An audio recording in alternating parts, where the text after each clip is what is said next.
Hey there, my name's Joel, and if you're looking for a heavy-duty, high-capacity bike rack, then this one right here might just be the one for you. In this video, we're going to go over the functionality, the durability, the build quality, and I'll take you through the loading and unloading process on this rack, as well as all the features. So let's not waste any more time. Let's jump right into it so you can see how this works and determine if it's the right bike rack for you.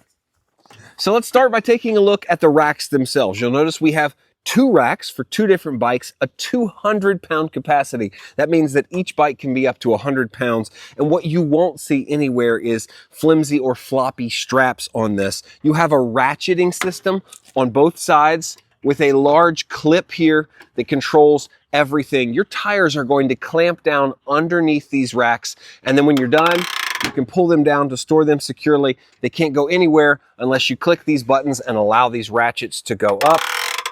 Really smart design, and best of all, it comes with a removable ramp pinned right here to the front, so you can take both of these bikes, load them with maybe the walk setting on an e-bike or something really easily, leave your ramp right here on the back so that you've always got it with you, and you don't have to lift a heavy bike onto a rack. And we won't take much time to get to it because I know most of you watching this video just want to see bikes loaded onto the rack to see if it's easy enough for you to do by yourself on a regular basis. So the first thing we're going to do is take this ramp off. You'll see that this ramp does have two little teeth that are going to attach on each rack. It's got kind of a rubber tip on the other end. That's just going to allow smooth transition from the ground on up. And if you're setting it down on asphalt, it won't slide or slip around. So we'll go ahead and load to the back of the rack. If you're loading one bike only, you want to have it on the back. That's my suggestion. And then we will load on the other side. So the first thing we're going to do is simply press on this red clamp button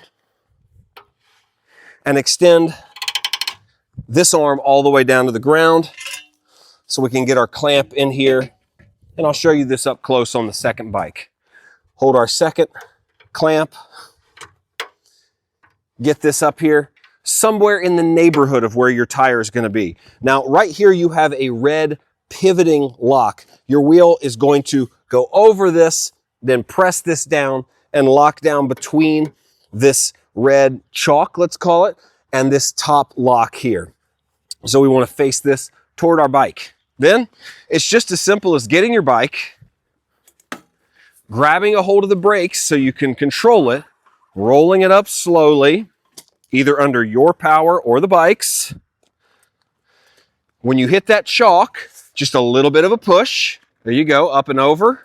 Control it with the brake.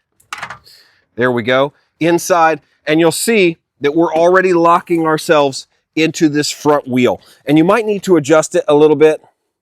Press on this, because you don't want this to be tight in the beginning. But once you're up there, it will hold itself in place. This is nice and loose. It'll hold it in place so that you can go back to the back side, take your ramp out, set it aside, pull your back arm up, and begin to ratchet in place. So really all you need to do is kind of ratchet these down so that they have adequate pressure on the tires. And to me, that just means a little bit of deflation of the tires. So here we don't want any space there. We're going to push the front down first. There we go, nice and tight. And then we're going to push the back.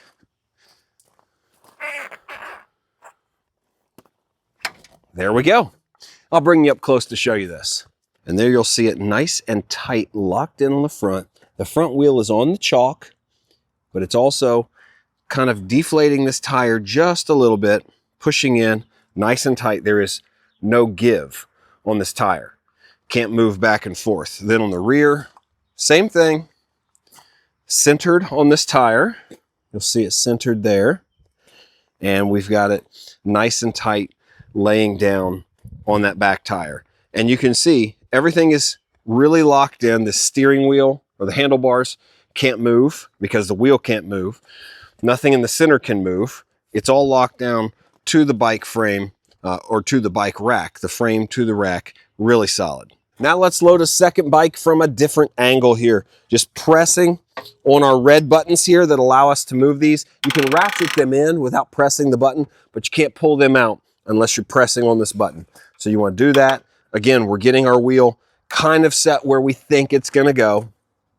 Press down our button, lower this all the way down. There we go. And our ramp can now go over here. So teeth go into the holes. Pretty simple. Pretty simple. Now get our bike. And I wanted to use this bike because this is actually one of the heaviest bikes that I own. And it still loads up, no problem. Get it over the chalk. There we go. Locked in. See, the front wheel is kind of already sitting where it needs to. There we go. Now we'll just take our ramp out, pull our back one up.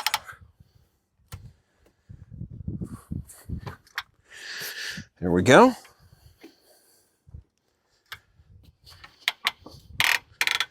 Oh, and they don't touch the wheels, do they? Well, I did that on purpose so you could see that these arms actually have adjustability in them. So let me just show you how that works here. So you'll see there are several different holes all along the arm. You can actually take these off and adjust them to fit the correct size for your tires, because the bike on the front has much smaller tires than the bike on the back. So I'm going to take this off, pull the pin, slide it down.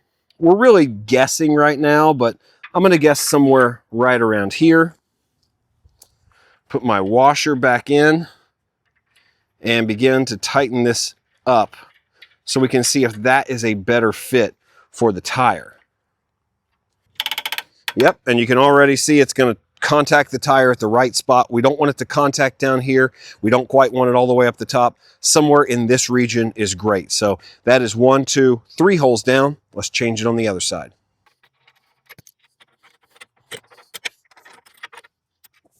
Pretty easy to do. I'd say you can change these in less than a minute. So if you're constantly switching out different types of bikes, you can do this. Now we're just locking it in. There we go. Nice and tight.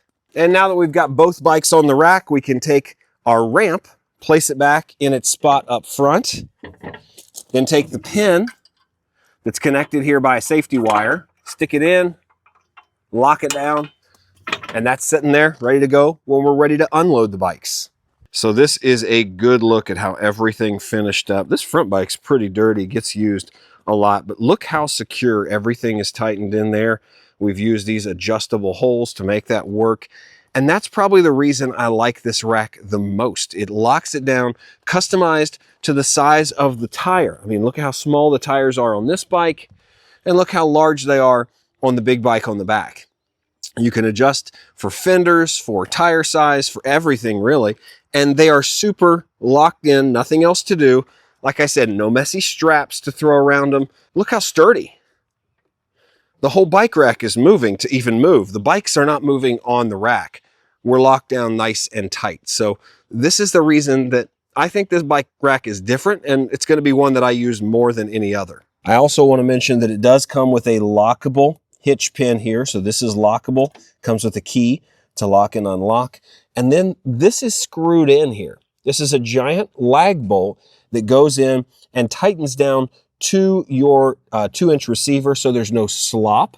Now, once we have the bikes off, you can also take this pin out and fold the bike ramp up. You cannot do that with bikes on there, obviously. I've seen some where you can fold it down a little bit with bikes on.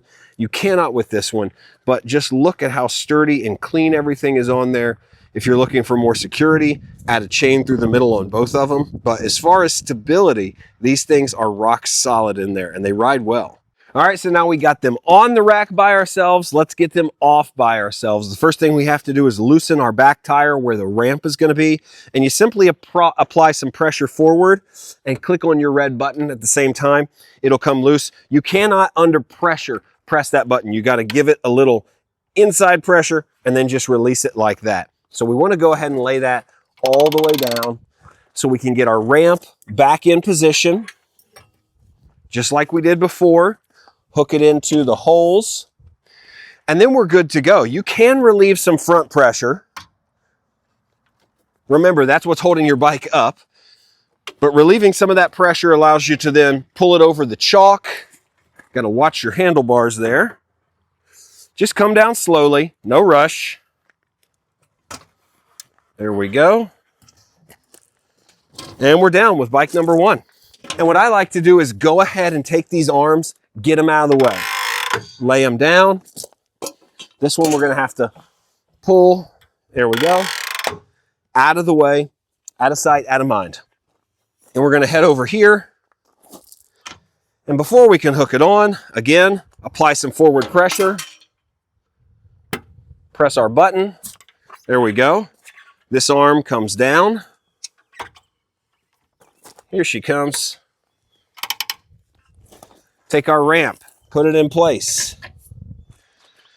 Grab it securely. Oh, we got to release the front just a little. That's enough to get her out. Come over the chalk. Just using the brake to guide me down. Pretty easy. Then we can take our ramp. The ramp stows away. Right here on the front. Locks down, clips out. Grab our button. Lay it down. Lay it down, and we're completely done. Offloaded. Now that our bikes are offloaded, if we wanted to fold this up so it's out of the way when we're not transporting bikes, pull the pin here, relieve a little bit of the pressure, pull our pin out here, and this just simply folds up. And then you can place this back in here, just like that. Safety pin back in, and you can ride just like this down the road with no bikes, so it's not hanging way off your truck. All right, so now we got these bikes off. I'm gonna go have some fun with them, but before I do, I wanna give you my honest feedback on this bike rack because I really do like the overall design. I love the fact that there are no straps to adjust, that it's all mechanical components that aren't gonna wear down in the sun or rust out. I like this powder coating on it. They have kind of a carbon fiber looking skin on the ramp and the arms. It's not real carbon fiber, but it gives it that cool look. And I just love the fact that there are no plastic parts hanging out. The buttons are plastic, but that's really it. The arms are metal, aluminum, powder coated steel, whatever it is. It seems like it's something that's going to last, and it's so much easier to keep your bike in place once it's on the rack than other big double bike racks that I've used before, especially with these 100-pound e-bikes. You can get them up there with the ramp, no problem, but if you've got to like hold that bike and get a strap with the other hand, it can get dicey. I love the way you can position that front arm, and with the chalk, once you roll over, that front arm may not be fully locked, but it's holding you in place the entire time, so you can get that back wheel locked and everything just kind of works for a one-person operation, because me personally, I never have any help when I'm loading my e-bikes. So if you're looking for a really robust, heavy-duty bike rack, something to haul e-bikes around, this is a great option. No, I would not put this on the back of an RV. People ask that all the time. I don't think heavy e-bikes on the back of an RV are ever a good idea, but on the back of a truck or SUV, certainly, really great idea. Folds up out of the way, easy to load, and I just think this is a superior design to all the other lightweight, flimsy racks that I've seen before. So don't take my word for it. Check it out for yourself. As always, my name is Joel, and I'll see you in the next review.